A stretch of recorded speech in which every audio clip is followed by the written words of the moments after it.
You think of someone you haven't spoken to in a year. An hour later, they call. You dream about a specific job at a specific company. A week later, they offer it to you. You need money for something important. Out of nowhere, the exact amount arrives. Coincidence? Luck? No. This is synchronicity, the mechanism through which thoughts become reality. And Carl Jung spent decades proving exactly how it works. If you're new here, subscribe. We break down psychology in simple, practical terms. Every single week. Jung didn't just theorize about this. He documented it.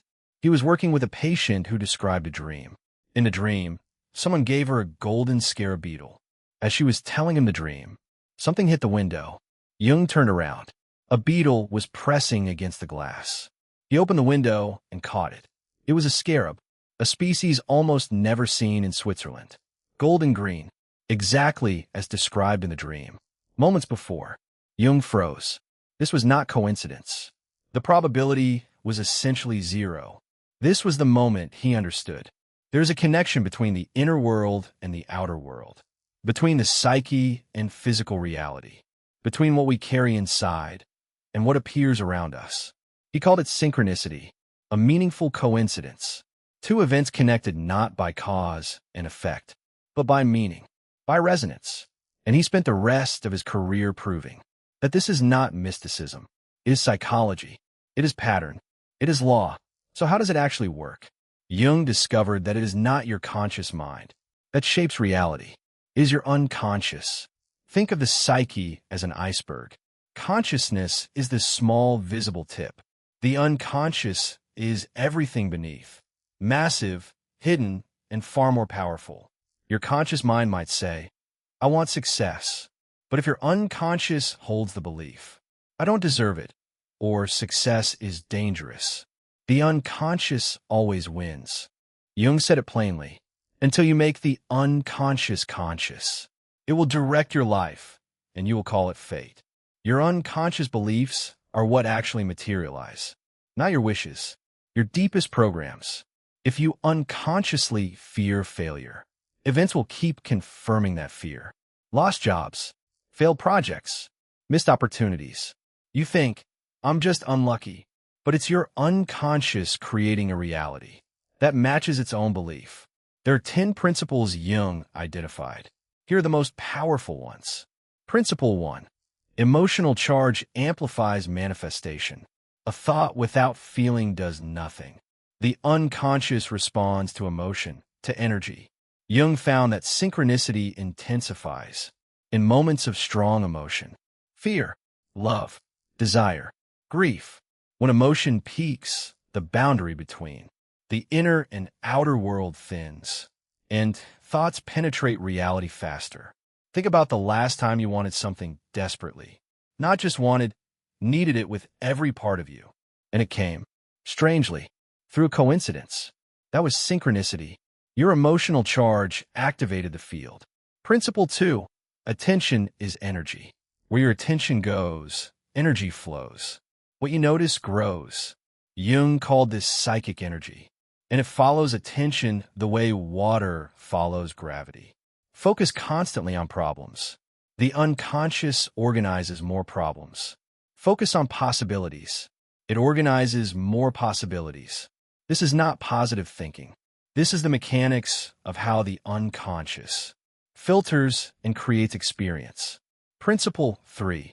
Intention is stronger than action. Two people do the exact same thing. One with the intention to serve. One with the intention to take. Same action. Opposite results. Because the unconscious reads intention, not behavior. Check your real intention, not the one you tell people. The one underneath. If you want money to prove your worth, you'll get it through struggle. If you want money for freedom, you'll find it through flow. Principle 4. Letting go accelerates manifestation.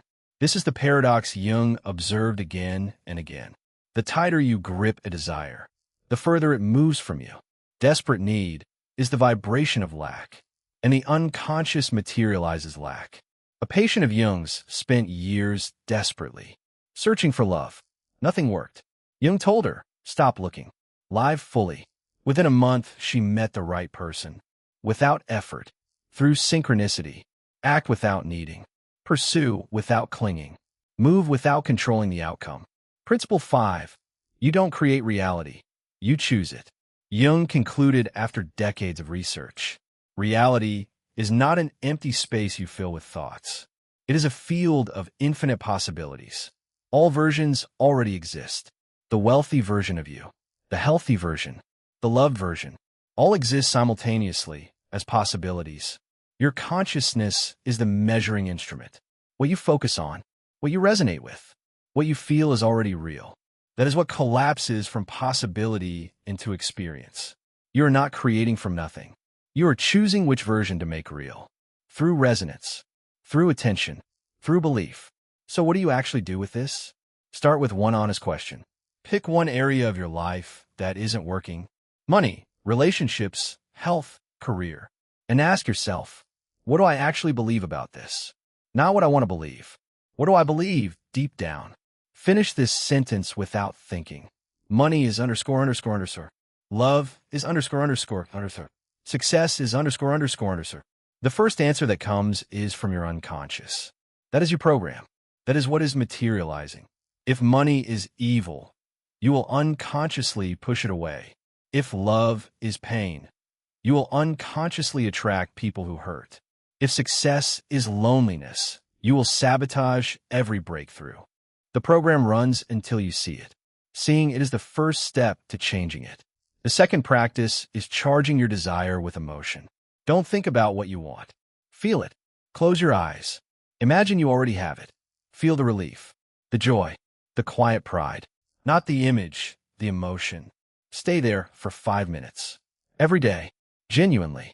When the unconscious experiences the emotion of having, it begins to treat that state as reality, and it organizes events to match. And the third practice, act from inspiration, not fear. Synchronicity is not passive. It is co-creation. The unconscious organizes the doors. You have to walk through them. You don't need the full map. You need the next step. Take it. Then ask, what is the next one? Move from that answer. One step reveals the next. That is how synchronicity works in motion. Jung lived this himself. His meeting with Freud, the break from him, the Red Book, his work with physicist Wolfgang Pauli. Each event seemed random, but each one led precisely to the next, as if life knew the plan and was guiding him through signs, through meaningful coincidences, through synchronicity. Your life can work the same way if you learn to read the signs, if you stop fighting and start listening, if you choose consciously which version of yourself to bring into this reality. You are already creating your reality. Every second. The only question is whether you are doing it consciously or by default. Start today with one honest belief you are ready to change, with one desire you are ready to feel is real, with one step taken from inspiration, not fear. If this shifted something for you, drop a comment below. Tell me, what synchronicity have you experienced that you once called just a coincidence? Share this with someone who needs to hear it. And subscribe, because this is just the beginning. Jung's work on archetypes, dreams, the shadow, and collective unconscious is waiting. See you in the next one.